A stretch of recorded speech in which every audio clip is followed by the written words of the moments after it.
Hello again, and welcome to the St. Louis Blues Hockey Legends Podcast. Tom Calhoun here to shine a light on the stories of those instrumental in blues history. The guest on this episode is the Ironman, Garry Unger. If you don't know, Garry once held the record for playing in consecutive games at 914. He came to the Blues in a blockbuster trade with the Detroit Red Wings in exchange for another Blues Hall-of-Famer, Red Berenson, in the 70-71 season. Those alive during the time will remember Garry as sporting long blonde hair and flamboyant clothes away from the rink during the time. Something of a playboy image a la Broadway Joe Namath. I'm glad you have found the Blues Hockey Legends Podcast. So let's drop the puck with Garry Unger. Well, it's our honor this time around to have the great Garry Unger as our guest on the St. Louis Blues Hockey Legends Podcast. And we had a chance to speak with Garry a little bit in the recent Hall of Fame induction event that was held down at the Missouri Athletic Club. And the Ironman was getting around on crutches, and you're going to have to tell the folks what happened there, Garry. And first of all, welcome, and thank you for doing this. Oh, no problem. Yeah, it's funny because I never wore a helmet, and I've only banged my head on the ice one time, and that's at hockey school in Penticton, British Columbia, at the Okanagan Hockey School, when a six-year-old guy got underneath my legs from behind, and I banged my head on the ice. Yeah. This is the second time. I got my foot caught. I'm coaching my grandson's team in Tulsa, Oklahoma, the Tulsa Oilers junior hockey program.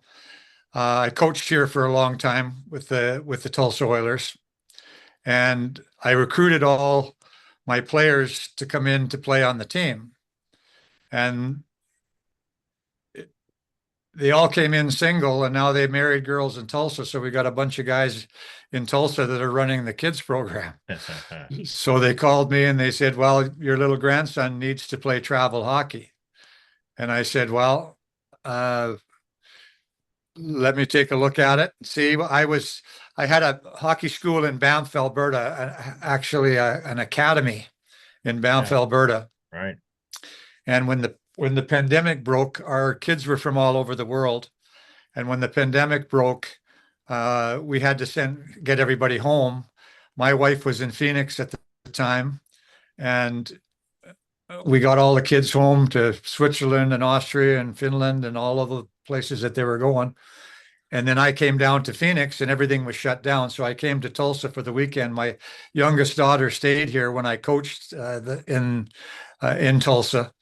And now her little boy at that time was 8 years old. So I was coaching U8, and I've coached him now every year all the way up. And we're now at U14, and they're got a beautiful new ice arena in town here, the Wee Center, which was just built lately, but the old Oilers Ice Center needed some upgrading, and they were working on the ice, and there were some cracks in the ice that they were trying to fix. And I was doing a drill, and all of a sudden, one of my blades got caught in one of the cracks, and it flipped me over, and I landed on I didn't bounce like I used to, and I broke my leg. I broke my femur. So that was just before Thanksgiving. So I couldn't stand on my leg for 8 weeks.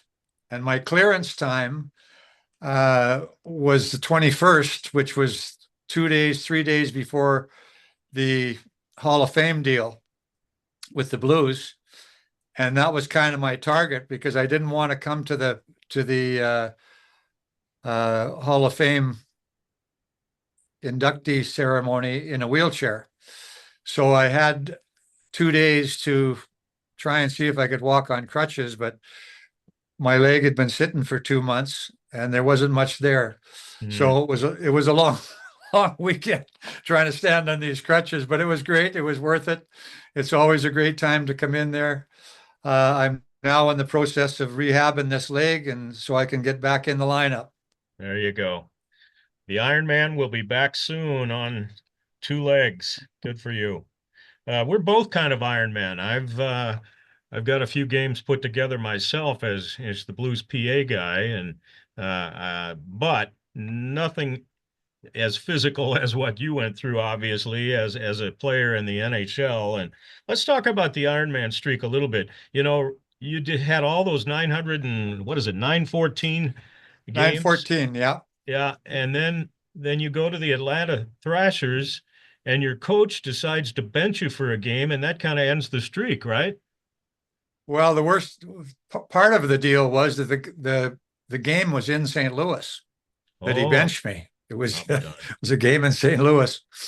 Our team was going through some struggles. They had traded for several different guys to try and pump up their team. They had a pretty talented team, but we were struggling at the time. So they didn't have much to write about the team.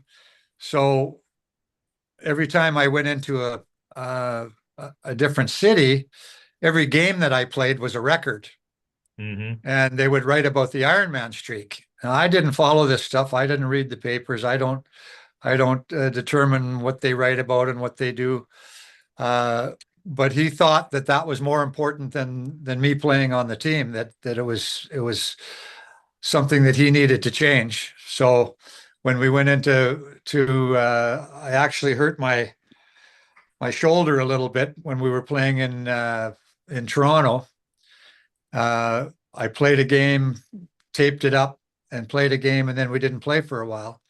Didn't play for a week, so I had an opportunity to work on it and build it up, and I finally got it built up and in that week, and we played St. Louis in a home and home series Friday night in Atlanta. It was just before Christmas, and Saturday night was in St. Louis, and we lost the game in Atlanta, and I had gone and got clearance from the doctor to play with it. And I remember thinking, okay, I made it through this thing because my arm is feeling better.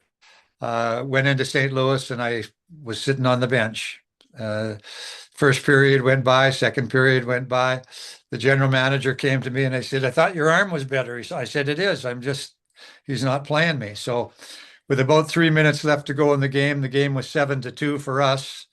The players were coming to me and saying, take my shift, take my shift. It's strange because all you have to do is step on the ice for 1 second Right. and you're in the lineup. Uh-huh. So I said, well, I'm not going to take your shift. If he wants to bench me, he's just going to bench me the next game. So we need to get this out of the way, whatever he's doing. The crowd knew it. The teammates knew it. The puck came to the bench where I was sitting, and one player from each team came to the bench. The sticks flew up, and we kind of jumped out of the way. I stood up and jumped out of the way of the sticks flying over on the bench, and he thought I was going over the board, so he grabbed onto my shirt and was hanging on to me for the last 10 seconds of the period so that I wouldn't jump on the ice. Wow. So that was the end of the Ironman streak. So this was Al McNeil. Do you hold a grudge against him for that? Never talked to him about it. He's the coach. He needs to do what he needs to do. Obviously, NHL coaches have a lot of pressure on them when they're playing or when they're coaching and trying to keep their job. And he had to do, I guess, what he thought he needed to do. The thing about it was that I have a sister that's 5 years younger than me that's crippled. I She had remember reading about that. Yeah. she had polio, so she's been in a wheelchair her whole life. And I gave her a lot of credit for the Ironman streak because it was really difficult for me to feel sorry for myself when I had a little bit of a sore ankle or a sore shoulder or something was going on. You really don't play any games where don't have some kind of an injury. Every player that's playing the game, no different than me. Sure. There's a difference between an injury and being hurt. And if you're hurt, you can play through it. If you got an injury, you got to take care of it. Well, here's my sister who spent her whole life in a wheelchair and is always smiling and always happy. And, and I looked at her and I said, I have no reason to feel sorry for myself if I've got some little type of an injury. So I played through I played through quite a few little things that I had. Tommy Woodcock was our trainer, and he was an unbelievable trainer. He taped all sorts of things that I played with, and he would get me back into the lineup, and away I'd go. So there was a lot written about my sister and that story about my mother, and so they were heavily involved uh, in the streak with myself. And like I say, I never really got involved with any of this. I, sorry, I got another phone call coming in here, and I need to erase it somehow. Okay. Now it's twisted my. Have I got? Okay, I'm back again. Yeah, you're back. We can edit that all out. this technology. So I really, my the streak wasn't just mine. It was my teammates. It was my family. It was everybody that was involved with my game. So it affected a lot of people. I was in St. Louis for Christmas. I'd been traded to traded to Atlanta, and we didn't play again until the 26th. So I had another couple of days off. It was a really nice morning. You know what that's like in St. Louis, where it's freezing cold, blue sky, where you look outside and you think it's 80 degrees, and you go outside and it's 20 degrees. Right. But I remember hopping on my horse. I saddled my horse, and I went for a ride out on my ranch. And I thought, what really happened? Nobody got hurt. Nobody got in a car accident. Nobody died. I didn't play a hockey game. I'm still healthy. I'm still in the league. And I said to myself, that's the end of it. I'm forgetting about it. And I never talked to the guy again about it. So that was the end of the streak. Yeah. We're talking, if you're just joining us on the audio podcast, to the great Garry Unger. And let's go back to your early life a little bit. You talked about your sister. Tell us about your family growing up in Calgary, your mom and dad, early exposure to hockey and those kind of things.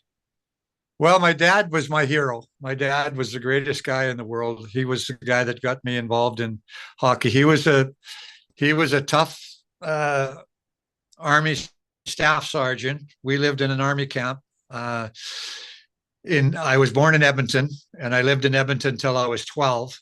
I first started skating in Edmonton. It got cold at the end of September and never got warm until April. So we all had a rink out the backyard. They never put junk on the roads, so we skated on the roads. We played all our games outside. He was the one that got me my first pair of skates and got me interested in playing the game. We skated pretty well every day in the wintertime. And like I say, I always gave him credit for being the dad that when I needed to go to the rink, or when somebody else didn't have a ride, was going to the rink, my dad would be the one that would pick him up. And so anyhow, we got posted to Calgary when I was 12.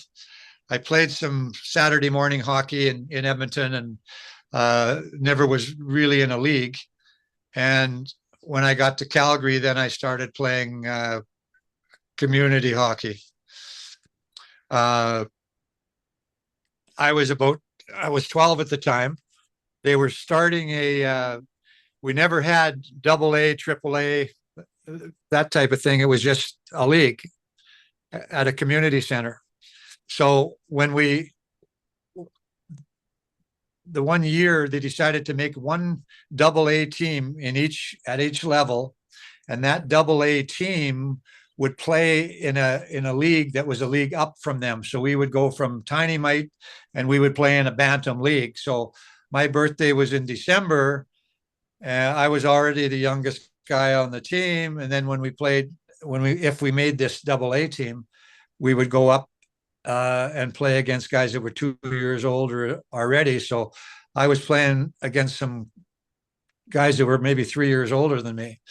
Anyhow, when they had this tryout, everybody at the tiny mite level wanted to make this A team.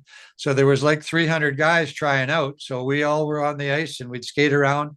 And I hadn't started growing yet, so I was one of the little guys. And they'd take everybody over in the corner. They'd take all the little guys over in the corner and they'd cut them. So there were so many guys on the ice, they didn't know who they cut or who they didn't cut. So I would just go back in the line, and I did that 4 times until they got down to 30 players. I was good enough to skate with them and stay in, and then actually made the team. And I didn't make the team. So that was the 5th time I got cut from that team. So it was kind of a defining moment for me, because some of my friends had made the team, and my dad came to me and he said, well, what are you going to do? I said, well, I got 2 choices. I said, I could quit and get mad. I really like playing hockey. So there's another rink over there in the community. I'll just go back and play my community hockey because I love hockey. So that's what I did. And in November, I came home from school one day and my dad said, that team you got cut 5 times from, he says, they got a couple of injuries and they wanted to know if you want to play on the weekend. And I said, yeah. So I went and played for this team 2 games, and I got 2 hat tricks in the game. Oh. So all of a sudden, this team that I got cut from, I was now playing on that team, 3 months later after I got cut from it. So at that point, I played AA my whole growing up time in Calgary, and then left home at 16 to go out to London, Ontario. Actually ended up in London, but I went out to try out for the Toronto Marlboros in Toronto. So you wind up with the Maple Leafs, and you were part of a really big trade at the time from the Maple Leafs over to the Detroit Red Wings that included Frank Mahovlich and some other big name guys. Well, I guess I should tell you a little bit about my Marlboro story. I went out and tried out for the Toronto Marlboros. It's your show. Yeah, that's how back in those days, you didn't get drafted. If you lived in a certain place, if you lived in Calgary, you were owned by the Toronto Maple Leafs. I'll be darned. So that's when Bob Davison, the scout for the Toronto Maple Leafs, came to my dad and said, would Garry like to try out for the Marlboros? Well, at that time, all the guys that were going into the NHL were all going from the OHA. They were all from Ontario, Quebec. That's where all the big hockey was. Mm-hmm. Kind of Western Canada was kind of on their own a little bit. And I didn't know, I was a pretty good player out in Alberta, but I didn't know how I fared with all the Eastern guys. Well, I said, yeah, I want to go out and see how good these guys are. So I went out to Toronto. The same thing happened, brought me in the dressing room, and we got a lot of guys here. You're not a bad player. Do you want to go to London? I said, no. I said, I came here to play for the Toronto Marlboros. That's the best team in Canada. Yeah. So the next day came, and the next day came. And finally, the 5th day came, and they said, okay, what do you want to do? You want to play, you want to go home, or you want to play in London? I said, well, I guess I'm going to London. So that's how I ended up in London. They had so many guys in their organization that they sent me to London. It was a great year for me. It worked out better because all the guys in Toronto all lived in Toronto and had their own schools. And the guys from London, it was a fairly new team, so they were all from somewhere else. So we were kind of fit together as a team.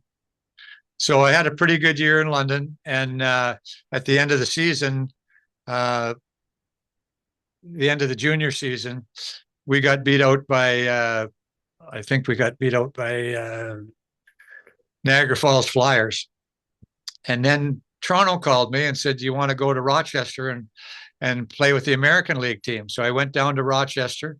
Al Arbor was my roommate, and there was a lot of Don Cherry was playing on that. Don Cherry was the captain of the team, and there was a lot of old veteran guys. I'm sorry about this. I'm trying to hold this cell phone with my hands. That's I'm okay. not on a computer.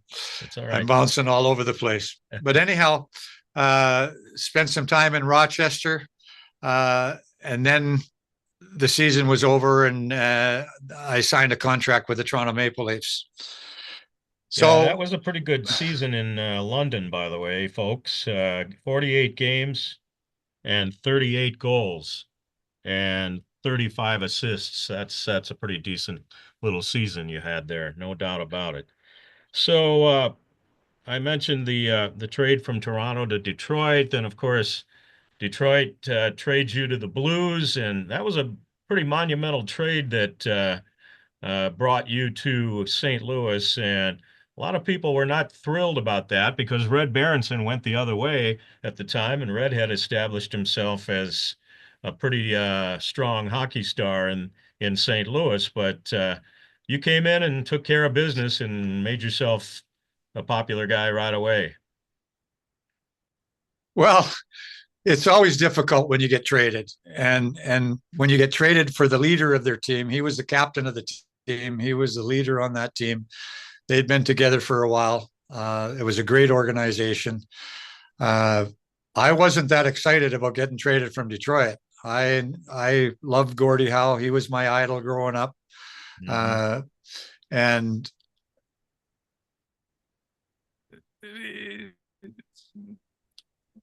I got to play on a line with him. I got to play on a line with him and Frank Mahovlich as a young guy. Detroit was a great town. Lots of things going on there, and I was playing regular. I mean, one of the things that players are looking for when they come up as rookie players, and what didn't happen in Toronto is I didn't get to play very much. So when I got traded from Toronto, I was really excited to go to Detroit, because when I went to Detroit, all of a sudden I was playing regular, and I got a real chance to show myself. So I was kind of established in Detroit a little bit. And like I say, when I got traded for Red, I wasn't sure what was going to happen. So Mhm. it wasn't an easy transition, because like I say, Red was their leader. So I had to run into Barclay Plager and Bob Plager and Noel Picard in the dressing room, and on the ice in practice. So it took some time for them to realize that I was part of the team, and that I had come there to do my best and help them go where they wanted to go. So, most people, I think, who will listen to this and view the YouTube video kind of know, your star status in St. Louis during the 70s. Tell us about winning a cow as the MVP of the 1974 All-Star Game in Chicago. That was something I had while doing a little research here. I wasn't aware of that one. Well, one of the things that the NHL does, I think Bark and myself went up to Chicago for the 1974 All-Star Game. It was in Chicago, Right. and I won the car. I won the most valuable player in the All-Star Game. I actually didn't play center. I played left wing on a line with Stan Mikita and Dennis Hall, I think. And what the NHL does after after you win the car is they go to your teammates and they ask them to, what kind of a lifestyle does this guy have? And I lived on the farm. So a guy named Floyd Thompson, who was my roommate, who played with St. Louis as well, White White Pine Pine Thompson. Thompson. Yeah. White Pine Thompson, yeah, from Ontario. Right. He got together with the NHL guys and said, listen, we live on a farm. Why don't you get him a cow? So a cow was easier to get into the room when we had a banquet than a horse. I was raising quarter horses at the time. So that's how the cow became available. It was a present from the NHL. I think they may do that now. I mean, a lot of things have changed, but I got a white cow. Chrysler was the name of the sponsor that gave me the car. So I called the cow Chrysler, and I raised it as one of my own. How about that? Good for you. And you're still a rancher down in Tulsa, right? That's what you do. No, No? I gave up a lot of that stuff when I finished playing. I ended up going to LA, ended up going to Edmonton, playing with the Edmonton Oilers. I was one of the few guys that played with Gretzky and Gordie Howe. Uh-huh.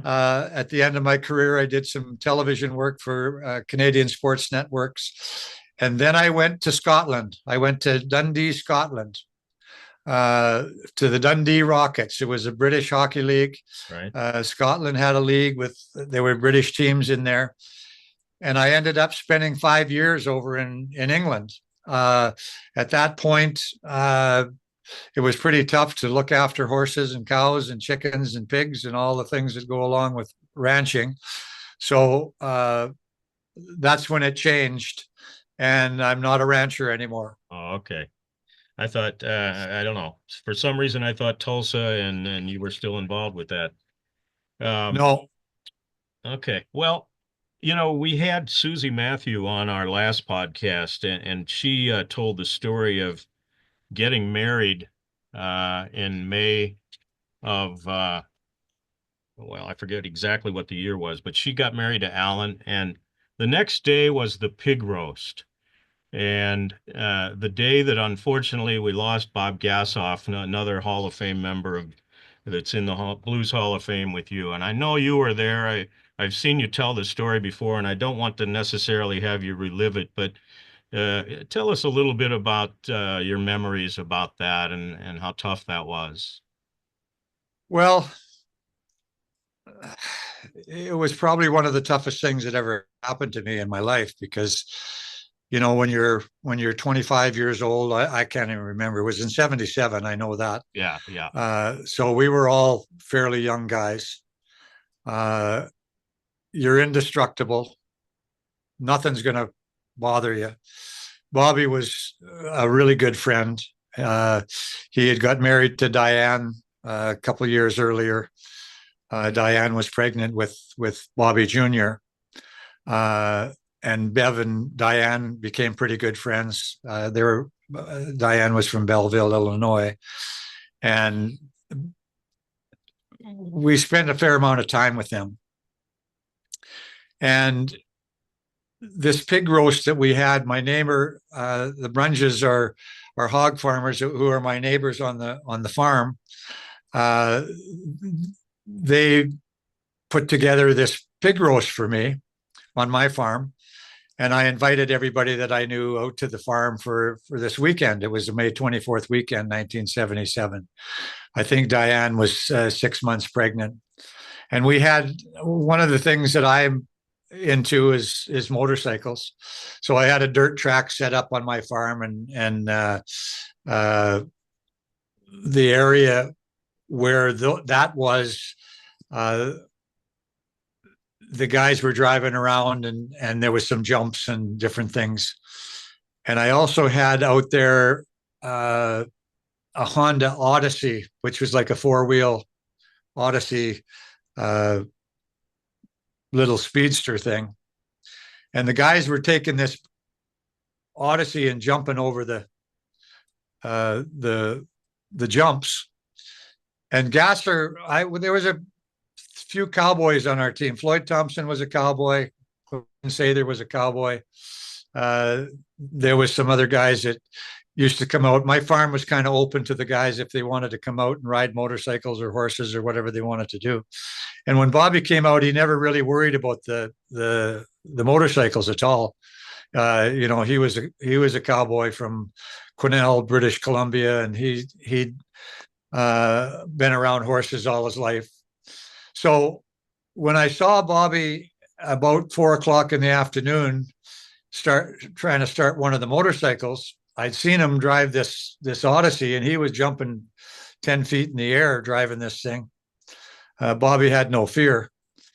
I went to him and I said, "Listen, Bobby, I don't know how much you've been drinking, but I think you better not bother with the motorcycles right now." And at the same time, my one of the guys that was at the farm said we need some more pop and drinks for the for the for the party. So I got way sidetracked. I think Bruce Affleck was with the two boys that were my agent's little boys. They were out there. They were Morty Ebeling was my agent, and he had two little boys, Met and Kirby, and they had little motorcycles. And I had an easement across my property that was about a mile, maybe a half a mile of gravel road before you got on the blacktop. So apparently Bobby took this motorcycle and he was with those guys, and they came to the end of the blacktop, or they came to the end of the gravel road, and the little kid stopped and said, "Listen, we can't go on the highway. We don't have the proper equipment. We don't have." Bobby never had a helmet on. We never wore helmets at the time. So anyhow, Bobby said, "Well, we'll just go up the road and we'll turn around and come back." And apparently what happened was away they went. And all of a sudden, I got this phone call. And in your spirit, there's times where when you get somebody calling you when you're at a party, and pretty well everybody you know is at the party except your family maybe back home, something hits you that this is serious. And the guy got on the phone and he said he was from the Missouri State Troopers and wanted to know if I knew Bobby Gassoff. And I said, "Is he okay?" That's all I could say. And Bobby Plager came over and took the phone from me. He could tell I was shaken up. He talked to this guy, and that's when we found out that Bobby was gone up the road, was coming back over one of those hills, and was on the wrong side of the road and hit a car. So at that point, I was pretty shaken up. Well, about a month before that, we were playing in the playoffs against Minnesota, and we had gone into Minnesota. The series was 2-2. We needed to win that game in Minnesota, and we ended up losing it. We came back to St. Louis, and we had to win in St. Louis and then go back for game 7 in Minnesota. So the game 6 game, we had just come back from playing the 5th game, and I was running a little bit late coming to the game, and we went down the tunnel. We used to go at the back door of the old arena, and all the kids used to line up there for autographs. And there was a pile of kids there this time, and I was signing autographs as I was going, and said, "Listen, I always like to sign them for the kids, but I was late going to the game." And I said, "I'll sign them when I come out after the game, after we win this game." And there was a kid standing over in the corner, and he looked at me. He was a young boy, and he said, "Do you know where you're going to spend eternity?" And I said, "Don't bother me with that stuff. I got a game to play." We went, played the game. We won the game in St. Louis, went back to Minnesota, and we won the game 7 in Minnesota to go on to play Boston in the next round. Well, when the policeman told me that there may be something going on with Bobby, I didn't get the full story right from him.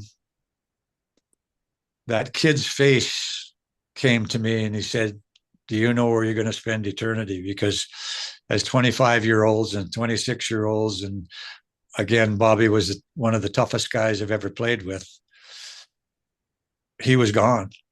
and I didn't know where he was gone, and it could have been me just as easy as him. And I didn't know where I was going to spend eternity. And that was the start of my spiritual journey to find out where I was going to spend eternity. Mm. And it was difficult, like I say, because Bobby was a very close friend. Diane, I've now become close with Bobby Jr. and see him when he's in town. When I'm in town, he still lives in St. Louis. But it was a very, very difficult time. But it was a time that, like I say, opened up my eyes to the spiritual side of life, not just the athletic side of life. Yeah, and I read online also that Paul Henderson, when you got to Atlanta, kind of helped point you in a more spiritual direction as well. Well, and that's, I look back on all, you always, over your career, and you got time to sit down and look at stuff, and you wish you could say, I did everything perfectly. I made the right decision here. I made the right decision there. And I often think, and even Bev and I were, when we were driving back from this Hall of Fame deal, she said to me, we should have stayed in St. Louis when you left. And I said, I feel exactly the same way. I said, I should have never left St. Louis when I did. I was struggling with my marriage. I was struggling with, me being on the road and my wife living out on the farm, and being away from the other wives and the other girls. And there was some things going on. But the other side of it was that if I hadn't left St. Louis, the spiritual journey that I was on, and that was part of the spiritual journey, I guess, of me leaving St. Louis, because that was another one of the toughest things I've ever done. I love the blues. I love everything about St. Louis. Is that I wouldn't have got the opportunity to meet the guys in Atlanta, to meet Paul Henderson. John Pronovo was another guy. When I got there, Bobby McMillan was another player that played in St. Louis, and he was playing there. Bev was pregnant with our second daughter, and she couldn't travel, so I was alone in Atlanta. And they came to me and they said, "Listen, we got some problems on our team. We got a few Christian guys on our team." And the guys that were telling me these stories were all guys that I knew that were pretty wild guys. And the one guy on the team, and I'm not going to mention who it was, had a record for drinking 45 beers after a game. And I thought to myself, that might be kind of strange as well. You might think these Christian guys are strange, but that's kind of strange. Anyhow, I went into the Atlanta Flames team and said to myself, okay, you got these Christian guys and you got these other guys, and there's a little bit of a divide there. I'm just going to sit back and watch and see how they acted. And Paul Henderson and these guys would invite me for lunch, and I'd go with them. And the more time I spent with these guys, the more time I realized that they had something different than I didn't have. So it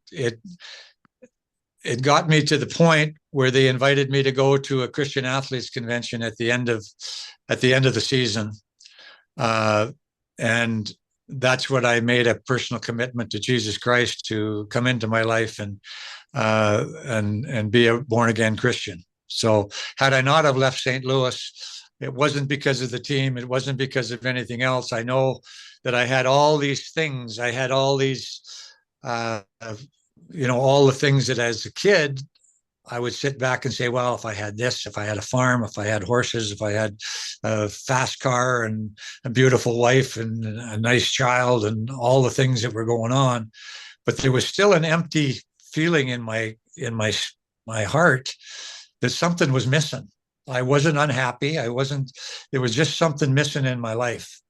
And until I went to St. Louis, until I went through the with the Bobby thing, and until I went to Atlanta, and until I went to that conference and realized that that emptiness that I had in my life was a personal relationship with Christ. So that wouldn't have happened had I not left St. Louis.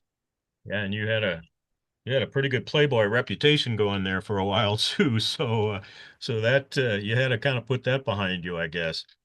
Well, the media covers a lot of different things, you know, and they look at different things. Basically, uh, you have to put a lot of stuff behind you Yeah. when you're playing in the NHL and you're a young guy and you're getting a lot of accolades and things are happening pretty quickly. And that happened in Detroit that one year when I scored 42 goals. Phil Esposito had 43. This was just before I got traded to St. Louis.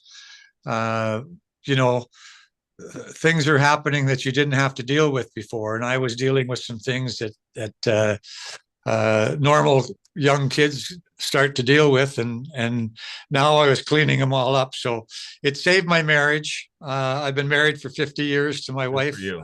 Beverly. We have three beautiful daughters that are like everybody else, like Bernie Federko, and he's got boys, and I've got girls, and they've grown up to be a great family. So you think about things that you may have not changed, or you could have stayed somewhere longer than you did. And St. Louis was one of those things that I always said, "Wow, what would have happened if I had just stayed in St. Louis?" But if I didn't, the adventures that I had after that, going to England with my family and playing with Gretzky and playing in Edmonton and all the different travels that I had, I wouldn't have had that. So I guess you got to just look at it and say God had his hand on my life, and that was what I was supposed to do at the time.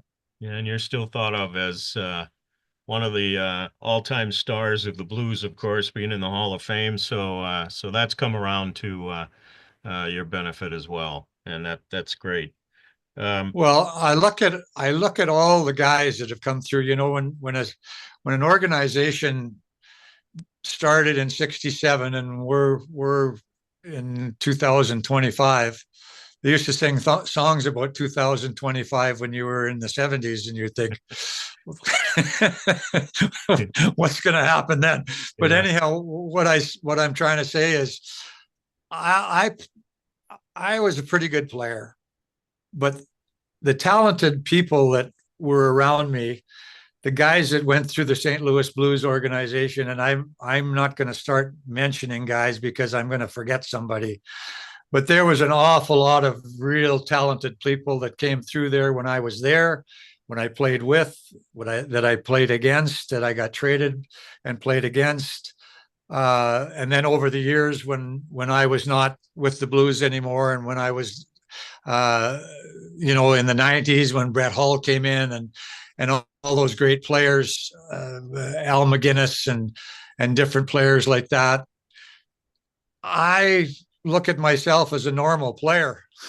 They were all they were all superstars to me. I never looked at myself as a superstar player. I loved to play the game. I played as hard as I could, but I look at some of the other players that came through our organization. Chris Pronger as a defenseman, the goaltenders that I've met over the time, Curtis Joseph and uh, uh, Mike Liut and some of those guys. I said maybe if I had stayed in St. Louis, I could have played with some of those guys. So there's a lot of players that came through St. Louis that were all-star players as far as I was concerned, and I was just a normal guy. well, I think you're a little more than the normal guy to most of us who follow the blues, myself included. But as we begin to wrap this up, Gary, I don't want to keep you too much longer.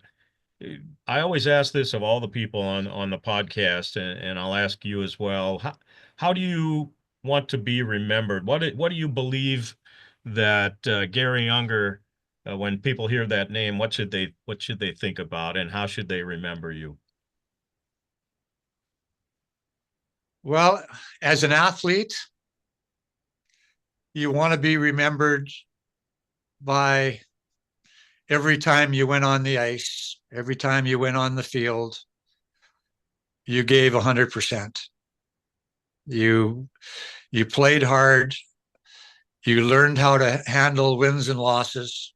If I had some people in town that were coming to visit and we got beat in a bad game, once the game was over, to me, it was over. And I would go out and enjoy a supper or time with my friends. It was difficult the farther you got along in the playoffs. I would have loved to have won a Stanley Cup, but I know we did everything possible to do that during the time that I played. But I think one of the things that I really get enjoyment out of, and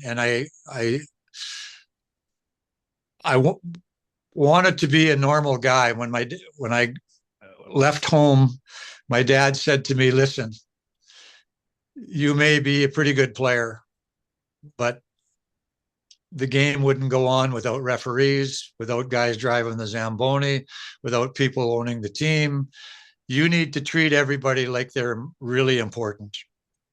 And I think one of the greatest thrills for me is to be at an airport, come back into St. Louis in the strangest places where I've been overseas in Austria and Finland and Germany, and met people and they say, "You're Garry Unger, aren't you?" And you can't put a price on that. You can't. How you treat other people when that happens, and when they walk away and they say, "Hey, that's a pretty good human being. I don't care how he played on the ice. That's a pretty good human being." And that's where I think I would like to be remembered as somebody that could be approached, didn't think I was better than anybody else, and that I could give all these thrills as far as my athletic ability to people. And they really enjoyed shaking hands and saying, "I met Garry Unger." Well, you've been really open with me and available to do this, and I do appreciate it, and you're very generous with your time.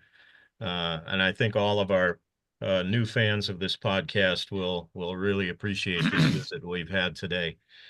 Thank you, Garry, very much. All the best to you, and thanks for the time on this. And we'll see you again next year at the Hall of Fame banquet without crutches. How's that? Yeah. Yeah, that'll be fun.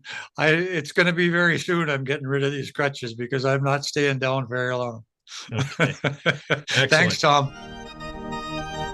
Hey, you made it to the end. Good for you. Thanks for listening.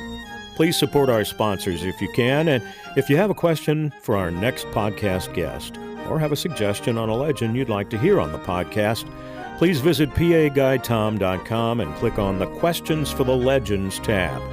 Video of the podcast is available the Monday after release of the audio. Visit youtube.com and search for St. Louis Blues Hockey Legends, and please subscribe while you're there. Tom Calhoun here saying thanks for listening, and let's go Blues!